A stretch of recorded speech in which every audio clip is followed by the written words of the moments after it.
You know, usually when we talk about a medical diagnosis, there is this expectation of total precision. Right. It is very black and white. Yeah, it is. It is very much like engineering, like you break your arm, the x-ray shows that jagged white line on the screen, and the doctor just points a pen at it and says, well, there it is. Yes.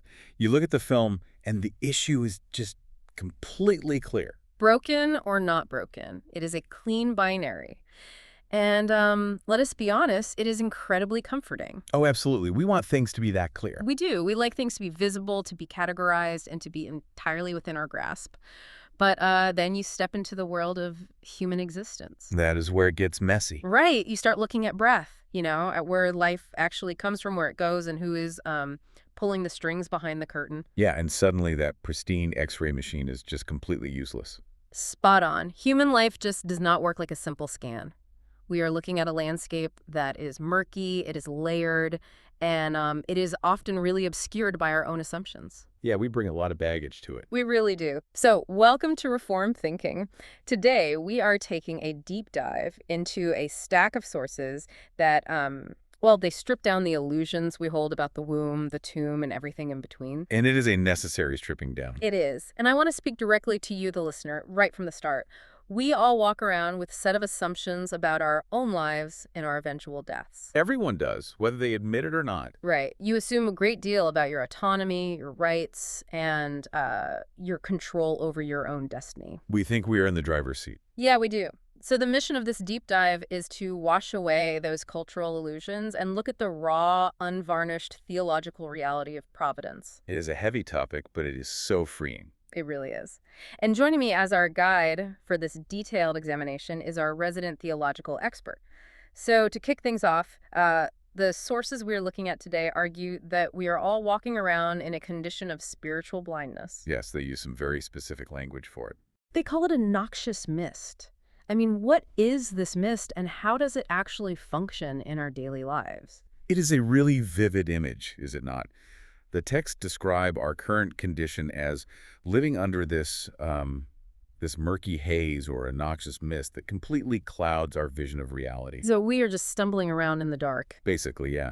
We do not naturally see life and death as they truly are because we are enveloped in this spiritual cocktail. A spiritual cocktail. That is an interesting way to put it. Well, according to the sources, this mist is brewed from three very distinct ingredients. Okay, let us break those down. What is the first one? First, there is the ancient hiss from the father of lies. Right, going all the way back to Genesis. Yes. Second, there is the hedonistic impulse of sin. Hmm. And then third, there is a secular culture that codifies rebellion against the Creator. So it is a three-part problem. Right. These three elements blend together to form a worldview that the sources label a coating of folly. Reading through these papers, that phrase, coating of folly, it really stuck with me. It is a great descriptor. It is, because it implies something that covers everything else up, something you might not even realize is there until you actively try to scrape it off. Yes, it is like grime on a window. You forget what the outside actually looks like. Yeah. Let us unpack those three ingredients, starting with that ancient hiss. How does that set the groundwork for this massive delusion? Well, the ancient hiss goes all the way back to the Garden of Eden, like we said. It is Satan's specific lie, which was, "You will not surely die." Denying the reality of death right from the jump. Exactly. What that does is create this aggressive denial of death's reality in the human heart. So we just pretend it is not going to happen to us. Right. It fosters an illusion that we are somehow immune to the decay of the fall. We operate as if we have an endless horizon in front of us. And I imagine the second ingredient just feeds right into that. It does. The hedonistic impulse builds right on that denial. It is the mindset of, let us eat and drink, for tomorrow we die. So the first lie says death is not real, and the second one says, even if it is real, just distract yourself with today's bread. Precisely. It restricts human vision entirely to the immediate. It cuts off any sort of eternal perspective. Just focusing on what feels good right now. Right. It reduces the human experience to consuming pleasure in the present moment.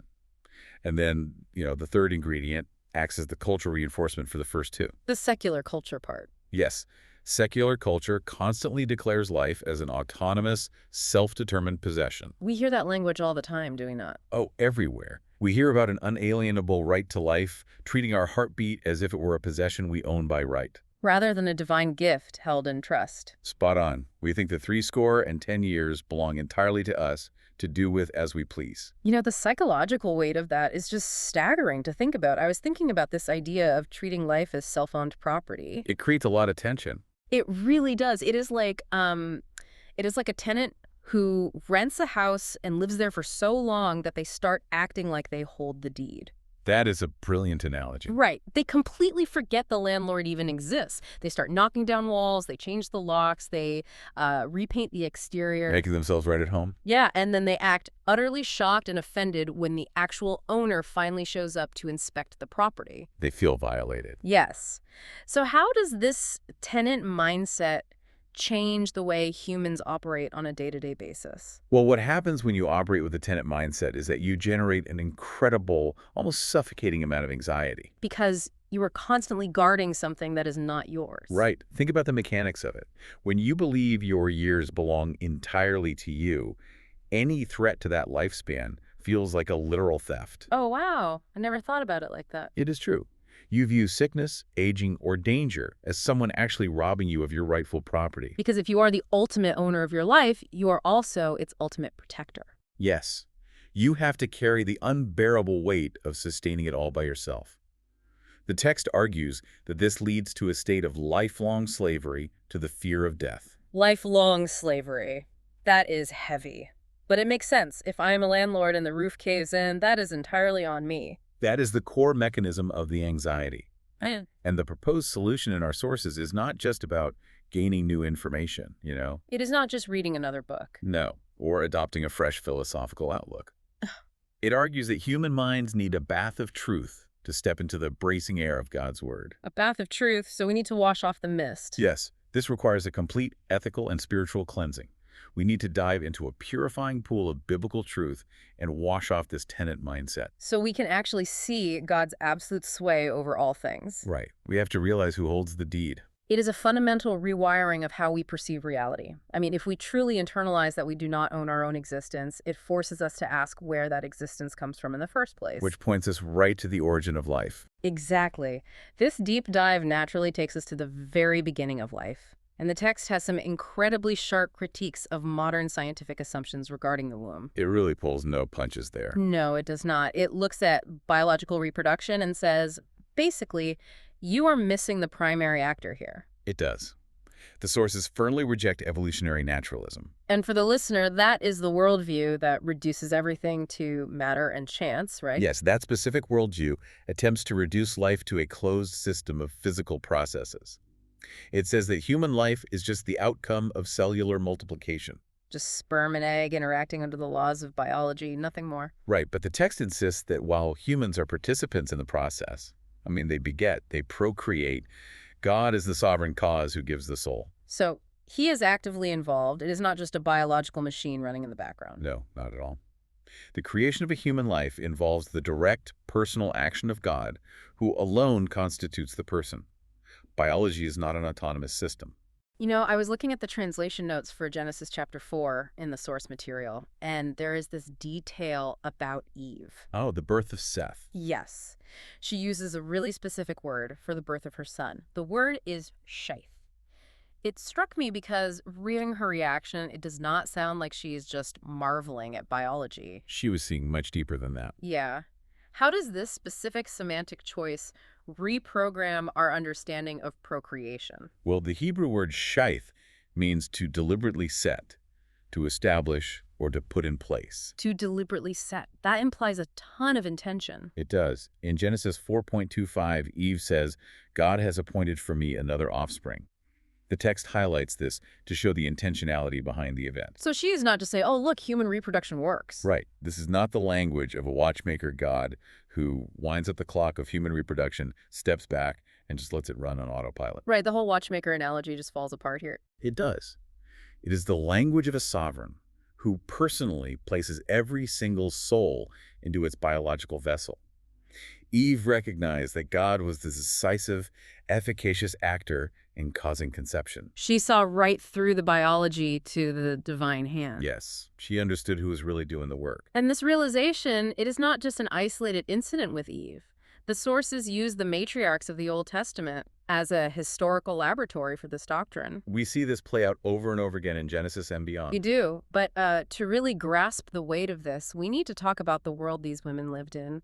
The ancient Near East was not a vacuum. Not at all. We have to look closely at the cultural context of the ancient Near East to see why this theology was so radical back then. Because everyone else was doing something completely different. Yes, the covenant community of Israel was surrounded by cultures that relied heavily on fertility deities. We were talking about gods like Baal and Asherah. The Canaanite gods. Right.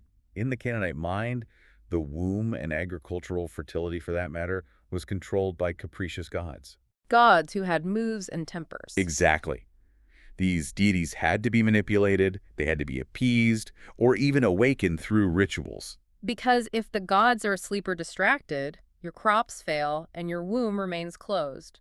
Right, it was all on the worshiper to get the god's attention. The entire religious system was purely transactional. I scratch your back, you give me rain. Yes. It was driven by a desperate need to control the uncontrollable.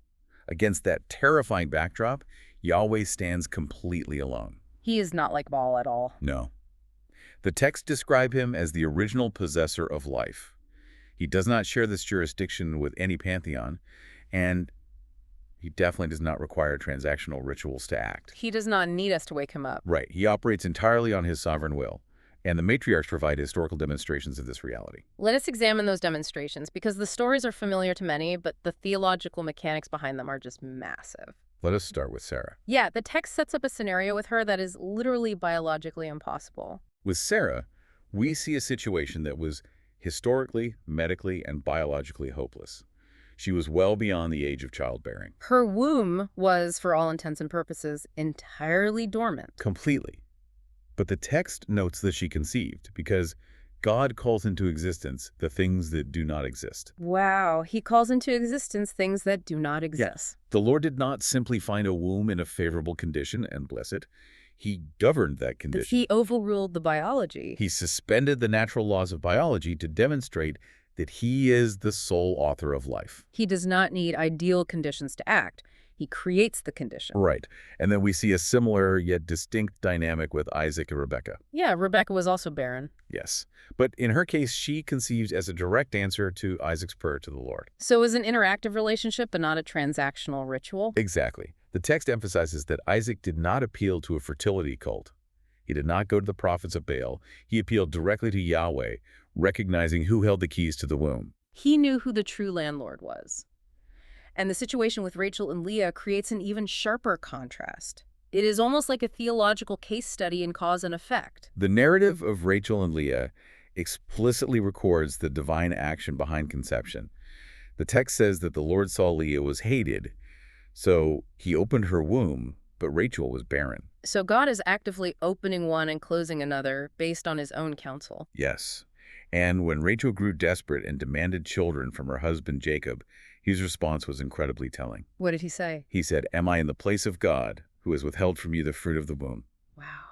Am I in the place of God? Jacob recognized the boundary there. He knew he was just the participant, the secondary cause. He could not force the primary cause to act. Biology alone cannot produce life if the author of life withholds it.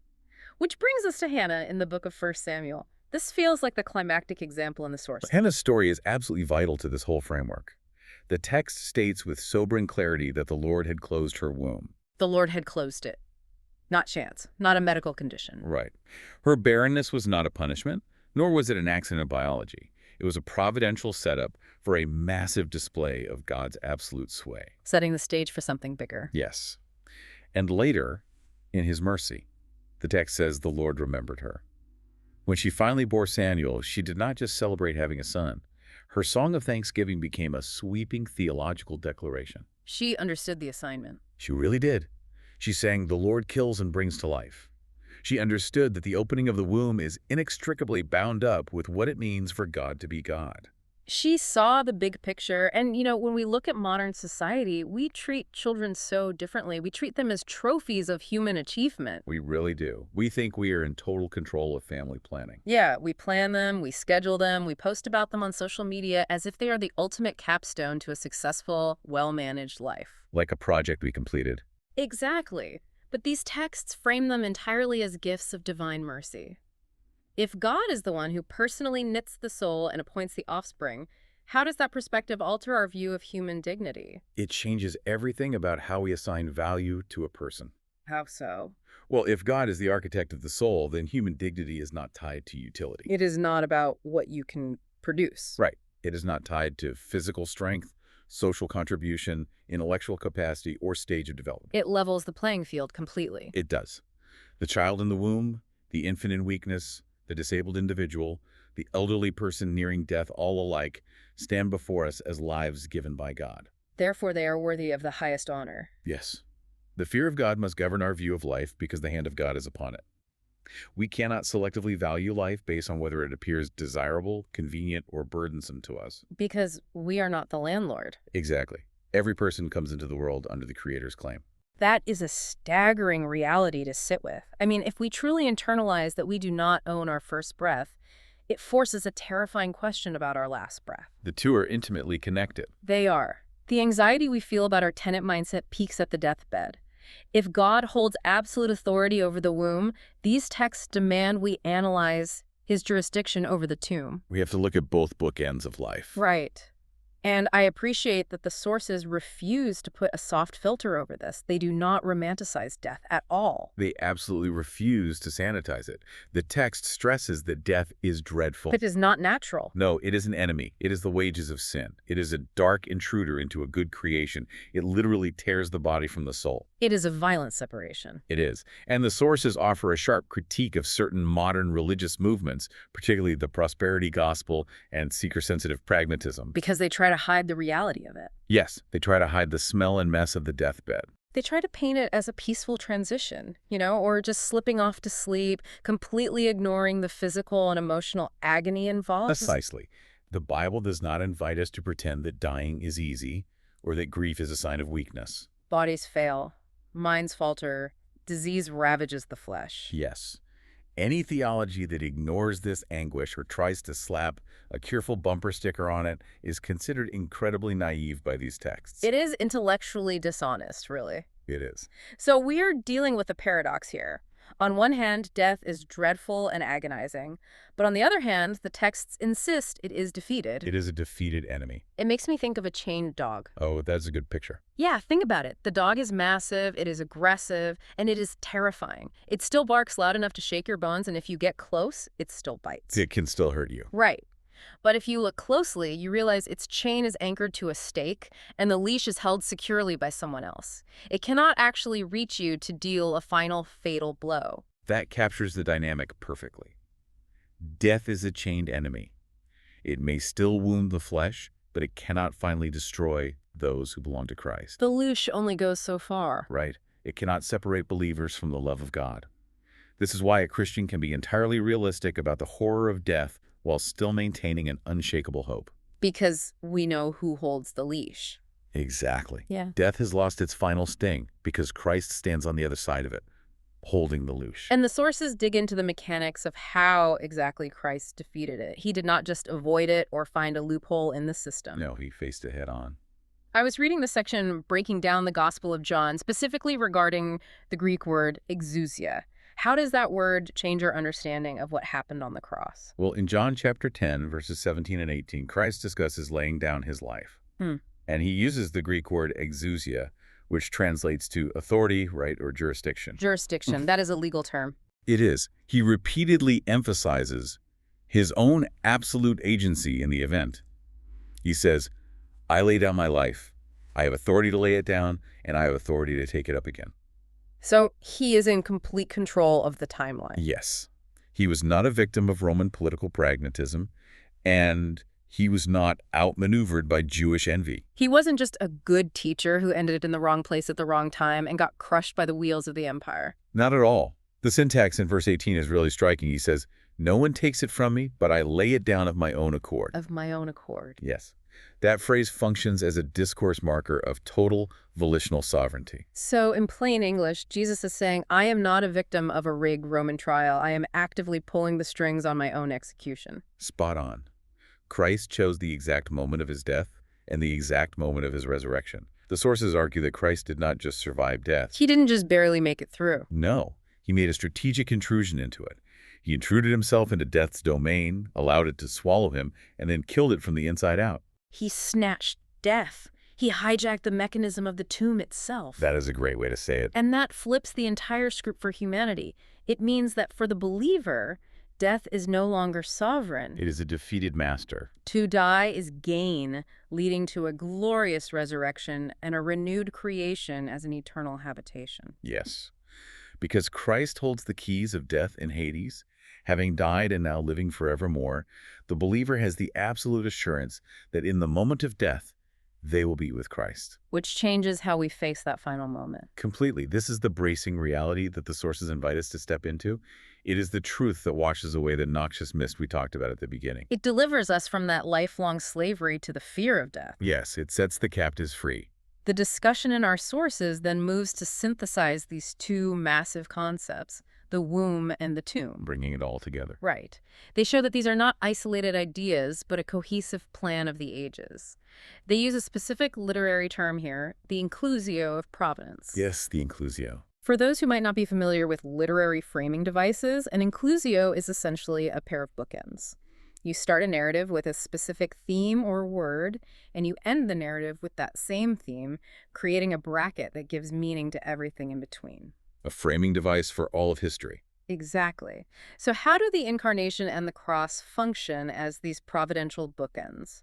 Let us look at the first bookend. The incarnation as the ultimate opening of the womb. The texts argue that all those barren wombs of the Old Testament. Sarah, Rebecca, Rachel, Hannah. Yes, all of them.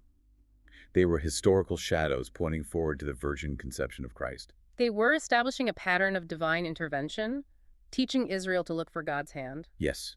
If God could open a biologically dormant womb like Sarah's, he could certainly bypass the biological requirements entirely to bring forth the incarnate Son. Biology is not a barrier for him. Not at all. In the case of Mary, the natural biological rules were completely suspended by the overshadowing of the Holy Spirit. Proving Gabriel's declaration that nothing will be impossible with God. Exactly. The virgin birth is the supreme historical witness that no life enters the world apart from God's decision and action. It is the ultimate display of providence over the womb. And just as the incarnation is the ultimate display of providence over the womb, the cross is the ultimate display of providence over the tomb. The second bookend. Right. But the sources are adamant about one specific detail regarding the cross.